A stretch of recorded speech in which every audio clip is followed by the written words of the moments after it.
Hello everyone and welcome to our Tech Tuesday tutorials number 136. Today we catch up to several recent updates to Google Workspaces. Okay, so we have a lot to get into, so let's just jump right into it. First of all, in Google Drive there's a couple of updates that you may want to take advantage of. One gives you the ability to block people outside of your domain from contacting you or sharing any items with you. If they're in your domain and they're hassling you or something like that, the best thing is just report them to an administrator. You can also report abuse here as well. But what if they're outside of your domain and you want more immediate results? Well, you can right click on someone who's outside of your domain on any file that they've shared with you, and you can go down here and block them. Now, once you've blocked them, if you did that by mistake, then you can go up here to your little profile picture, choose manage your account, go to people and sharing, and down here under contacts, there'll be an option to unblock them in the list of blocked people. The savvy of you will notice that this is stored under contacts, so this is actually more of an account-wide block. It's not just in Google Drive. The second update is the ability to add color to folders in shared drives. Now you've already had the ability to color code folders, so to do that you just right click on a folder and choose change color and assign any color you'd like to. I think I mentioned this in a previous emoji centered Tech Tuesday, that you can add emojis as part of the file names. So with a combination of emoji and color, you're going to be able to quickly identify folders that are of great importance to you. The next 2 or 3 updates concern Google Sheets, and the first one is about comments. Comments in Google Sheets are a little bit tougher than those in Drive or Slides. In Drive and Slides, you can easily see the comments as you go click on the slide itself, and you can see that there's one comment on this slide and it shows up here on the right. In Docs, it just shows up in the margins on the right. Sheets has always been a little bit tougher because they've got comments related to each cell, potentially, and they usually just put a little highlight over there, like a little orange triangle in the corner, to show that there's a comment. But it can be hard to see in a giant sheet, and even harder as you go check out the different tabs. So now the comment history over here will show all comments initially, but you can filter. So you can say, I just want to see the comments on this current sheet, and here they are. And I can just click on them and it'll highlight that cell. That's pretty awesome. So you got a filter right there for all your sheets or certain sheets, but you can also say, I want to see all those comments that have been resolved. And so these are comments that would not normally appear at all, but I can see them in the history. They've been resolved. Or maybe just things that are just for me. Comments that are just for you are comments either left by you or by someone else that you've replied to, or by someone who has direct mentioned you using the @ symbol. The next update with Sheets concerns selecting multiple tabs. Now mine doesn't have this turned on yet. In fact, the quick rollout summary says that I should be getting it pretty much any day, but it could be up until the beginning of next month when we'll get this. But the basic idea is you shift click on any of the tabs, it selects multiple tabs, and then you can do things to those tabs like hide them, delete them, duplicate them, and things like that.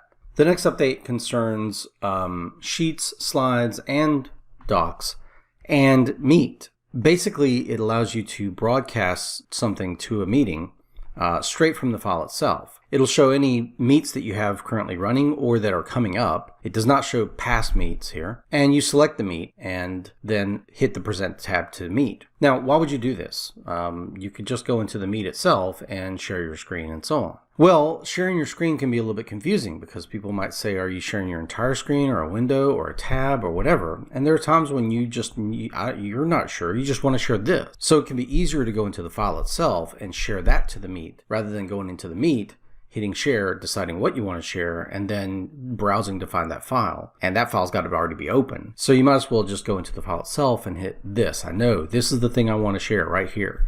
And then you present tab to meet. You choose the tab that you want, choose if you want to have audio, like if it's got a video file or something like that, and then hit share. Now, you'll notice that I shared a Google presentation and it's still kind of in editing mode because that's the mode it was in when I was looking at it. So how do I share the full screen presentation? Well, at this point I just hit present and go back to my meet and it's there. Okay, so the next thing I wanted to mention was master view. Slide masters I covered in Tech Tuesday briefly in Tech Tuesday 108, and that was mostly discussing how to put a graphic into a slide layout under slide master view so that you couldn't manipulate it or mess it up or move it around, and you could just put text fields on top of it. Well, they've changed the name of that, so it may be a little confusing where to find it, but to be honest, the name is much better. They went from View Slide Masters to Theme Builders. I think it makes more sense because I think a lot of people didn't really know what they were doing when they saw Slide Masters. Theme Builders is really what you're doing. You're modifying the entire theme and layouts, individual layouts for your actual presentation. So you can modify the entire theme or choose individual layouts to modify.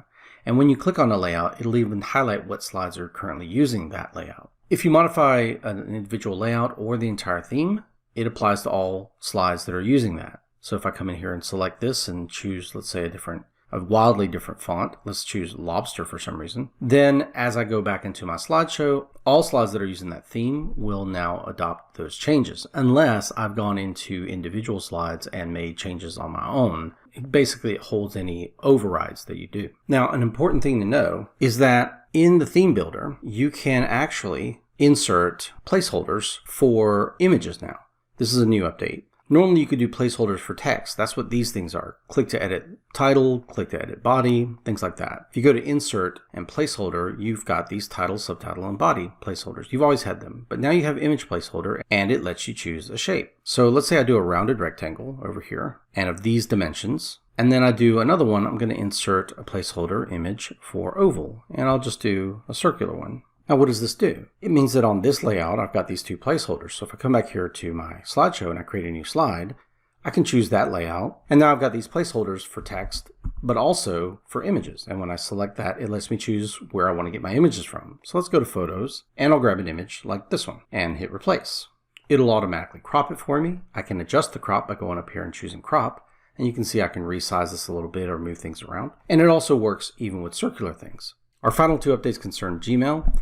And one of them is that you will now see a little icon here to save images directly to your Photos app. If you're not familiar with Photos, it's another Google service, photos.google.com, where you can upload, create albums, things like that. You're probably more used to this on your personal Google account because your phone automatically backs up to this, but it is now a feature built into Gmail. There's a little icon there to save directly to Photos.